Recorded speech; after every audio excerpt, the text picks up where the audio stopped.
Le coût d'approvisionnement d'un produit donné se compose des trois coûts suivants. Le coût de passation des commandes qui varie en fonction du nombre des commandes d'approvisionnement passées sur la période.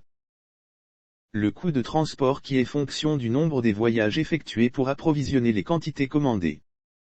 Et le coût de stockage qui est fonction du stock moyen de la période. Chacun de ces coûts est décomposable en deux types de coûts qui sont les coûts fixes et les coûts variables. Les coûts variables sont les coûts qui changent de valeur à chaque fois qu'on change celle de la variable. Et les coûts fixes sont à l'inverse des coûts constants et ne changent pas de valeur. Par exemple, pour le coût de transport, puisque plus il y aura de voyages plus la consommation du gasoil sera grande, alors le coût du gasoil est donc un coût variable car il varie avec le nombre de voyages. Par contre, le chauffeur a un salaire mensuel qui est constant et qui ne varie pas peu importe le nombre de voyages. Le salaire du chauffeur est donc un coût fixe.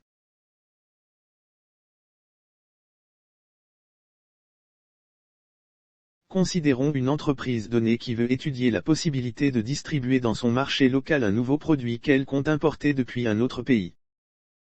Notre entreprise prévoit vendre de ce produit une quantité annuelle de 5000 qui est répartie sur des demandes mensuelles qui varient entre 200 et 600 comme indiqué dans le tableau.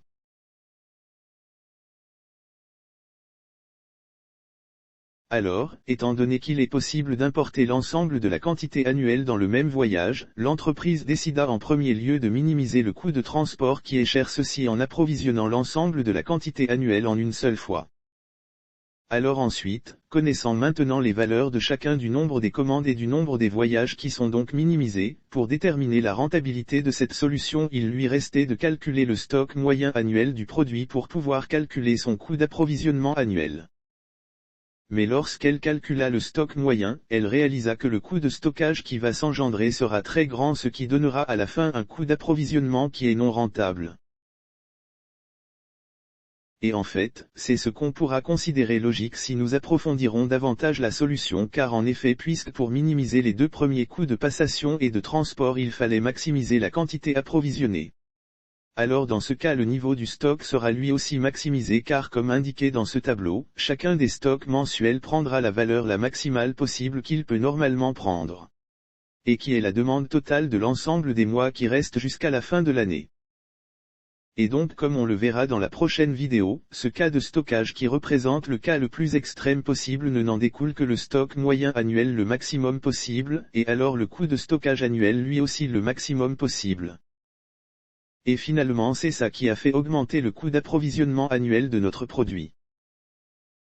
D'une autre part, après l'analyse détaillée de la solution, l'entreprise constata qu'à part la maximisation du coût de stockage du produit, elle lui causera deux autres problèmes qui sont aussi dangereux.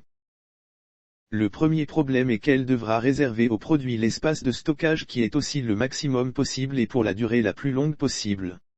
Ce qui va réduire la capacité de stockage dédiée aux autres produits et donc laissera moins de combinaisons d'approvisionnement possibles entre ces derniers. Et c'est ce qui va éliminer les combinaisons les plus pertinentes qui permettront bien de minimiser le coût d'approvisionnement annuel de l'entrepôt tout entier, mais qui pour les appliquer il faudra réaliser des investissements supplémentaires en espace de stockage et en ressources associées. Et le deuxième problème est qu'elle devra immobiliser dans le stock de notre produit une grande somme d'argent, ce qui lui laissera ainsi moins de liberté dans le financement des autres produits. Et ce qui va lui aussi éliminer quelques combinaisons pertinentes à cause du manque d'argent même s'il y aura suffisamment d'espace dans l'entrepôt pour les stocker. Surtout que le prix d'achat de notre produit est cher. Alors finalement, face à tous ces inconvénients, l'entreprise conclut que même si les deux coûts de passation et de transport vont être minimisés, la solution sera très coûteuse et lourde à appliquer à cause de la maximisation du niveau du stock. Et donc elle décida de passer à une autre solution différente.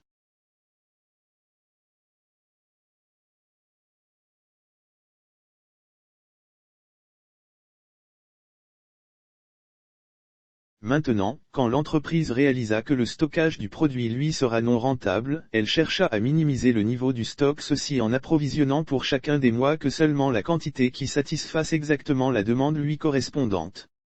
Sans aucun plus. On remarque donc que dans ce deuxième cas où les stocks mensuels sont nuls, les deux stocks maximum et moyens sont beaucoup plus faibles qu'à ceux précédents. Ce qui permettra donc à l'entreprise d'éviter leurs inconvénients lourds.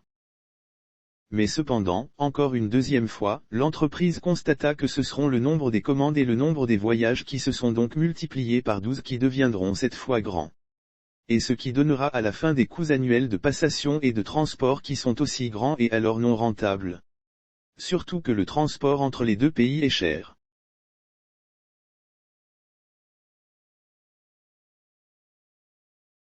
Finalement, face à ces deux situations extrêmes qui sont contradictoires, pour résoudre le problème l'entreprise décida d'étudier les différentes fréquences d'approvisionnement possibles cas par cas, et ensuite choisir la solution la moins coûteuse qui ne minimisera pas l'un ou l'autre des trois coûts qui varient en sens inverse, mais qui trouvera le meilleur compromis entre les trois pour minimiser le coût d'approvisionnement global tout entier.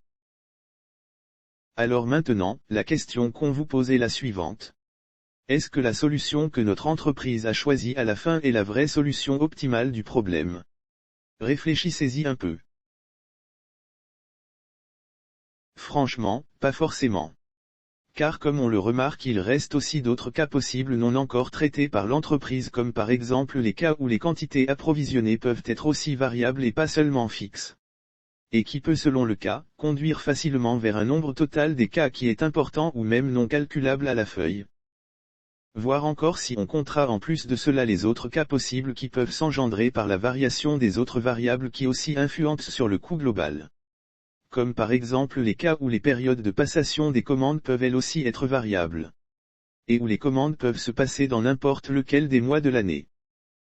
Ou même encore si on souhaitera faire une optimisation globale pour non pas seulement notre produit tout seul, mais pour l'ensemble des produits de l'entreprise à la fois avec l'ensemble des combinaisons que chacun d'eux peut engendrer, afin de trouver le plan optimal global qui permettra de minimiser le coût d'approvisionnement de l'entrepôt tout entier.